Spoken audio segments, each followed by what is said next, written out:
ओम शांति। 16 जनवरी 2026 के ईश्वरीय महावाक्य हैं। पहले सुनते हैं मुरली के मुख्य पॉइंट्स। बाबा ने कहा, यह क्लास वंडरफुल इसलिए है क्योंकि इसमें छोटे बच्चे से लेकर बूढ़े तक सब एक साथ पढ़ते हैं। आगे चलकर अबलाए कुब्जाए साधु भी इसी क्लास में आकर बैठेंगे। यहाँ मुख्य मेहनत है याद की मेहनत। याद से ही आत्मा और शरीर दोनों की सच्ची नेचर क्योर होती है। फिर बाबा ने कहा, विनाश से डरने की कोई बात नहीं है। यह पुरानी दुनिया के अंत और नई दुनिया के कल्याण के लिए है। फिर बाबा ने कहा, अभी संगम युग है, नई दुनिया की राजधानी स्थापन हो रही है, इसलिए सतप्रधान सच्चा सोना बनना ही लक्ष्य है। लास्ट में बाबा ने कहा, सारा मदार बुद्धि योग लगाने पर है, कर्म या जाति पर नहीं। अपने को आत्मा समझकर बाप को याद करना ही मुख्य साधन है। याद के लिए भी ज्ञान जरूरी है। बिना ज्ञान ना योग समझ आता है, ना पुरुषार्थ टिकता है। और अब सुनते हैं महावाक्यों को विस्तार से। मुरली का श्राद्ध। मीठे बच्चे, तुम जो भी कर्म करते हो उसका फल अवश्य मिलता है। निष्काम सेवा तो केवल एक बाप ही करते हैं। प्रश्न, यह क्लास बड़ा वंडरफुल है, कैसे? यहाँ मुख्य मेहनत कौन सी करनी होती है? उत्तर, यह एक क्लास है जिसमें छोटे बच्चे भी बैठे हैं तो बूढ़े भी बैठे हैं। यह क्लास ऐसा वंडरफुल है जो इसमें अहिल्याएं कुब्जाएं आदि साधु भी आकर एक दिन यहाँ बैठेंगे। यहाँ है ही मुख्य याद की मेहनत। याद से ही आत्मा और शरीर की नेचर क्योर होती है, परंतु याद के लिए भी ज्ञान चाहिए। गीत रात के राही। ओम शांति। मीठे मीठे रूहानी बच्चों ने गीत सुना। रूहानी बाप बच्चों को इसका अर्थ भी समझाते हैं। वंडर तो यह है गीता अथवा शास्त्र वंडर तो यह है गीता अथवा शास्त्र आदि बनाने वाले इनका अर्थ नहीं जानते, हर एक बात का अनर्थ ही निकालते हैं। रूहानी बाप जो ज्ञान का सागर पतित पावन है, वह बैठ इनका अर्थ बताते हैं। राजयोग भी बाप ही सिखलाते हैं। तुम बच्चों, रूहानी बाप जो ज्ञान का सागर पतित पावन है, वह बैठ इनका अर्थ बताते हैं। राजयोग भी बाप ही सिखलाते हैं। तुम बच्चे जानते हो, अभी फिर से राजाओं का राजा बन रहे हैं और स्कूलों में ऐसे कोई थोड़े ही कहेंगे कि हम फिर से बैरिस्टर बनते हैं। फिर से यह अक्षर किसको कहने नहीं आएगा। तुम कहते हो हम 5,000 वर्ष पहले मिसल फिर से बेहद के बाप से पढ़ते हैं। यह विनाश भी फिर से होना है जरूर। कितने बड़े बॉम्ब्स बनाते रहते हैं, बहुत पावरफुल बनाते हैं, रखने लिए तो नहीं बनाते हैं ना। यह विनाश भी शुभ कार्य के लिए है ना। तुम जब बच्चों को डरने की कोई दरकार नहीं है। यह है कल्याणकारी लड़ाई। बाप आते ही हैं कल्याण के लिए, कहते भी हैं। बाप आकर ब्रह्मा द्वारा स्थापना, शंकर द्वारा विनाश का कर्तव्य कराते हैं। सो यह बॉम्ब्स आदि है ही विनाश के लिए। इनसे जास्ती और तो कोई चीज है नहीं। साथ साथ नेचुरल कैलेमिटीज भी होती है, उनको कोई ईश्वरीय कैलेमिटीज नहीं कहेंगे। यह कुदरती आपदाएं ड्रामा में नूद है, यह कोई नई बातें नहीं। कितने बड़े बड़े बॉम्ब बनाते रहते हैं, कहते हैं हम शहरों के शहर खत्म कर देंगे। अभी जो जापान की लड़ाई में बॉम्ब्स चलाए यह तो बहुत छोटे थे, अभी तो बड़े बड़े बॉम्ब्स बनाए हैं।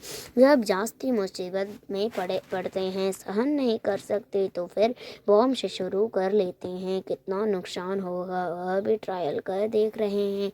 अरबों रुपया खर्च करते हैं। इन बनाने वालों की तनख्वाह भी बहुत होती है। तो तुम बच्चों को खुशी होनी चाहिए। पुरानी दुनिया का ही विनाश होना है। तुम बच्चे नई दुनिया के लिए पुरुषार्थ कर रहे हो। विवेक भी कहता है पुरानी दुनिया खत्म होनी है जरूर। बच्चे समझते हैं कलयुग में क्या है, सतयुग में क्या होगा। तुम अभी संगम पर खड़े हो, जानते हो सतयुग में इतने मनुष्य नहीं होंगे तो इनका सब का विनाश होगा। यह कुदरती आपदाएं कल्प पहले भी हुई थी। पुरानी दुनिया खत्म होनी है। कैलेमिटीज तो ऐसी बहुत होती आई हैं, परंतु वह होती हैं थोड़े अंदाज में। अभी तो यह पुरानी दुनिया सारी खत्म होनी है। तुम बच्चों को तो बहुत खुशी होनी चाहिए। हम रूहानी बच्चों को परमपिता परमात्मा बाप बैठ समझाते हैं, यह विनाश तुम्हारे लिए हो रहा है। यह भी गायन है, रुद्र ज्ञान यज्ञ से विनाश ज्वाला प्रज्वलित हुई। कई बातें गीता में हैं जिनका अर्थ बड़ा अच्छा है, परंतु वह समझते थोड़े ही हैं। वह शांति मांगते रहते हैं। तुम कहते हो जल्दी विनाश हो तो हम जाकर खुशी होंगे। बाप कहते हैं सुखी तब होंगे जब सत्य प्रधान होंगे। बाप अनेक प्रकार की पॉइंट्स देते रहते हैं। फिर कोई की बुद्धि में अच्छी रीति बैठती है, कोई की बुद्धि में कम। बुढ़ियाएँ समझती हैं शिव बाबा को याद करना है, बस उनके लिए समझाया जाता है। अपने को आत्मा समझ बाप को याद करो। फिर भी वर्षा तो पा लेती हैं, साथ में रहती हैं।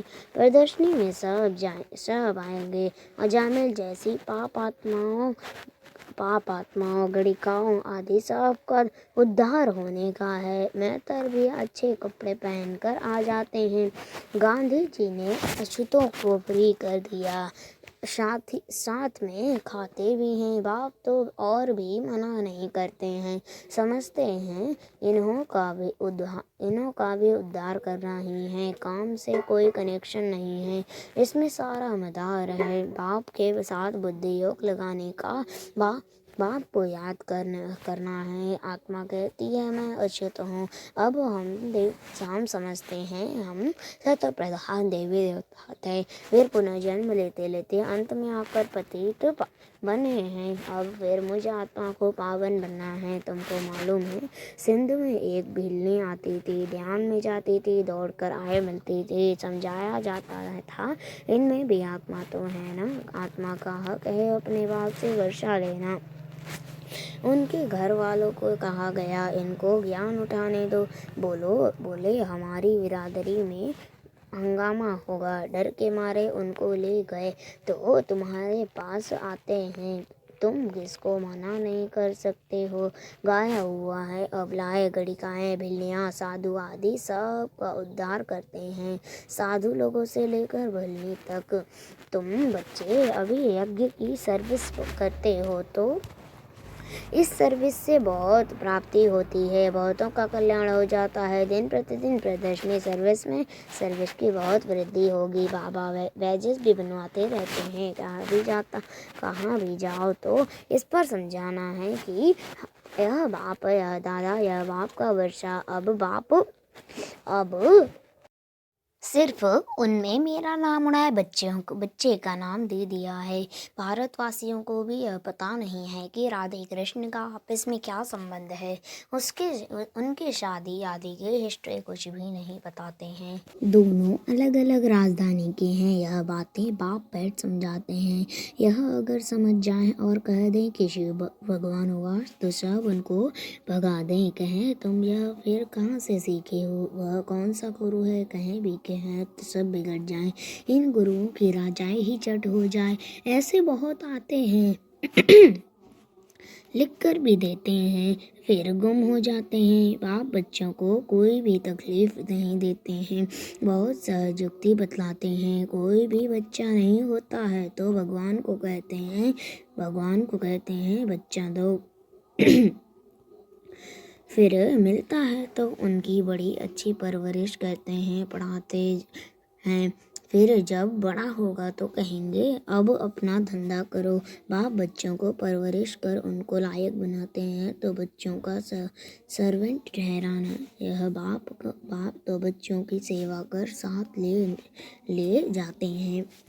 वो लौकिक बात समझेगा। बच्चा बड़ा हो अपने धंधे में लग जाए, फिर हम बूढ़े होंगे तो हमारी सेवा करेगा। यह बाप तो सेवा नहीं मांगते हैं, यह है ही निष्काम लौकिक बात समझते हैं। जब तक जीता हूँ तब तक बच्चों का फर्ज है हमारी संभाल करना, यह कामना रखते हैं। यह बाप तो कहते हैं मैं निष्काम सेवा करता हूँ, हम राजाई नहीं करते हैं। मैं कितना निष्काम हूँ और जो कुछ भी करते हैं तो उसका फल उनको जरूर मिलता है।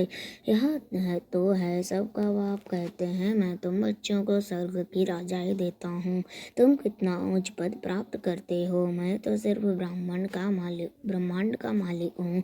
सो तो तुम भी हो, परंतु तुम राजाई लेते हो और गवाते हो। हम राजाई नहीं लेते न गवाते हैं। हमारा ड्रामा में यह पाठ है। तुम बच्चे सुख का वर्षा पाने का पुरुषार्थ करते हो, बाकी सब सिर्फ शांति मांगते हैं। वो गुरु लोग कहते हैं सुख काग वर्षा समान है, इसलिए वह शांति ही चाहते हैं।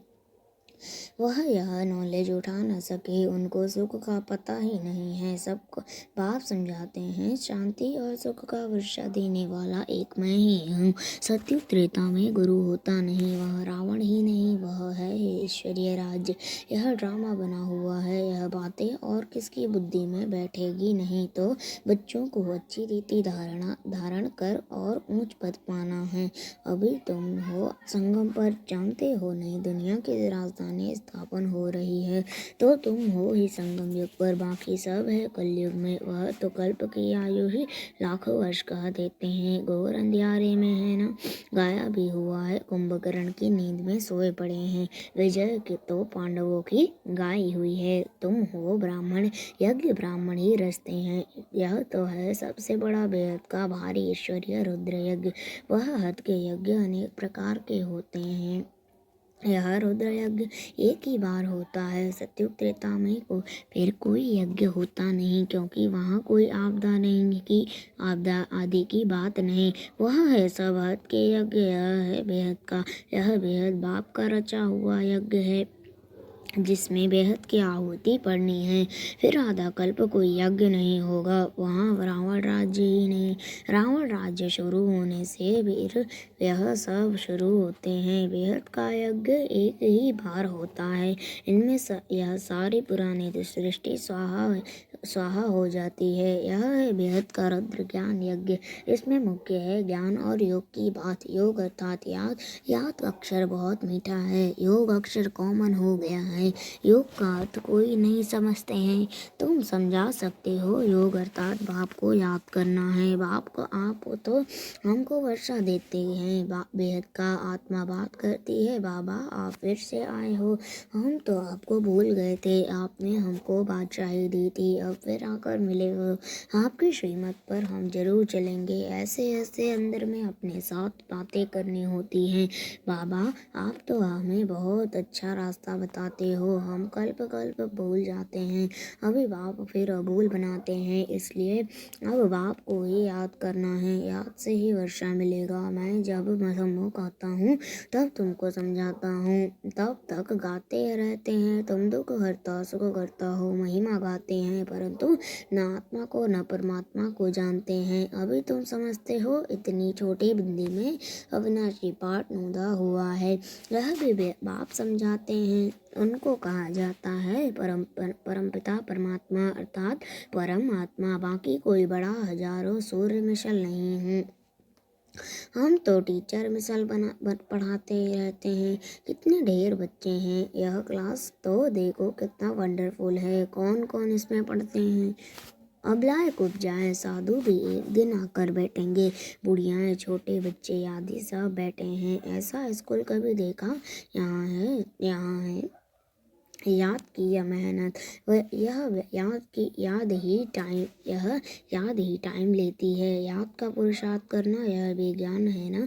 याद के लिए भी ज्ञान, चक्र समझाने के लिए भी ज्ञान। नेचुरल सच्चा नेचर क्यों क्यूअर इसको कहा जाता है, परंतु आत्मा बिल्कुल प्योर हो जाती है। वह होती है शरीर की क्यूअर, यह है बेहद की क्यूअर। आत्मा में ही खाद पड़ती है, सच्चे सोने का सच्चा जेवर होता है। अभी यहाँ बच्चे जानते हैं शिव बाबा सम्मुख आया हुआ है। बच्चों को बाप को जरूर याद करना है। हमको अब वापस जाना है, इस पार से उस पार जाना है। बाप को, वर्षे को और घर को भी याद करो। वह है स्वीट साइलेंस होम। दुख होता है अशांति से, सुख होता है शांति से। सतयुग में सुख शांति संपत्ति सब कुछ है, वहाँ लड़ाई झगड़े की बात ही नहीं। बच्चों को यही फुरना होना चाहिए। हमको शत प्रधान सच्चा सोना बनना है, तभी ऊंच पद पाएंगे। यह रूहानी भोजन मिलता है, उसको फिर उगारना चाहिए। आज कौन से मुख्य पॉइंट सुनी, यह भी समझाया। यात्राएं दो होती हैं, रूहानी भी और जिस्मानी। यह रूहानी यात्रा ही काम आएगी। भगवानोवाच मन मना भव। अच्छा, मीठे मीठे से हृदय बच्चों प्रति माता पिता बाप दादा का याद प्यार और गुड मॉर्निंग। रूहानी बाप के रूहानी बच्चों को नमस्ते। हम रूहानी बच्चों के रूहानी माता पिता बाप दादा को याद प्यार और गुड मॉर्निंग। नमस्ते नमस्ते नमस्ते। शुक्रिया बाबा शुक्रिया। धारणा के लिए मुख्य सार फर्स्ट पॉइंट, यह विनाश भी शुभ कार्य के लिए है, इसलिए डरना नहीं है। कल्याणकारी बाप सदा कल्याण का ही कार्य कराते हैं, इस स्मृति से सदा खुशी में रहना है। दूसरा, सदा एक ही फुरना रखना है कि सत्व प्रधान सच्चा सोना बन ऊंच पद पाना है। जो रूहानी भोजन मिलता है उसे उगारना है। वरदान, स्वयं को जिम्मेवार समझकर हर कर्म यथार्थ विधि से करने वाले संपूर्ण सिद्धि स्वरूप भव विस्तार। इस समय आप संगम युग की श्रेष्ठ आत्माओं का हर श्रेष्ठ कर्म सारे कल्प के लिए विधान बन रहा है, तो स्वयं को विधान के रचयिता समझकर हर कर्म करो, इससे अलबेलापन स्वतः समाप्त हो जाएगा। संगम युग पर हम विधान के रचयिता जिम्मेवार आत्मा है। इस निश्चय से हर कर्म करो तो यथार्थ विधि से किए हुए कर्म की संपूर्ण सिद्धि अवश्य प्राप्त होगी। स्लोगन, सर्वशक्तिवान बाप साथ हो तो माया पेपर टाइगर बन जाएगी। अव्यक्त इशारे, इस अव्यक्ति मास में बंधन मुक्त रह जीवन मुक्त स्थिति का अनुभव करो। सदा जीवन मुक्त रहने का सहज साधन है मैं और मेरा बाबा, क्योंकि मेरे का ही बंधन है। मेरा बाबा खत्म हो गया तो सब मेरा खत्म। जब एक मेरा में सब मेरा समाप्त हो गया तो बंधन मुक्त हो गए। तो यही याद रखना कि हम ब्राह्मण जीवन मुक्त आत्मा हैं। अच्छा, ओम शांति।